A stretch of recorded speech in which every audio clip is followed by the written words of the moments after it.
கடவுளின் மெய்யில்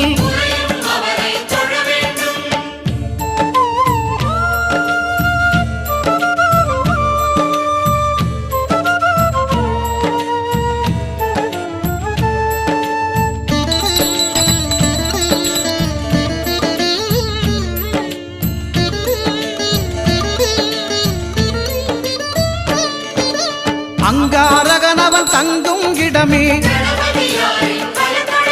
அவன் பொங்கும் முகத்தை காணுதல் வேண்டின் அங்காரகனவன் தங்கும் இடமே அவன் பொங்கும் முகத்தை காணுதல் வேண்டின்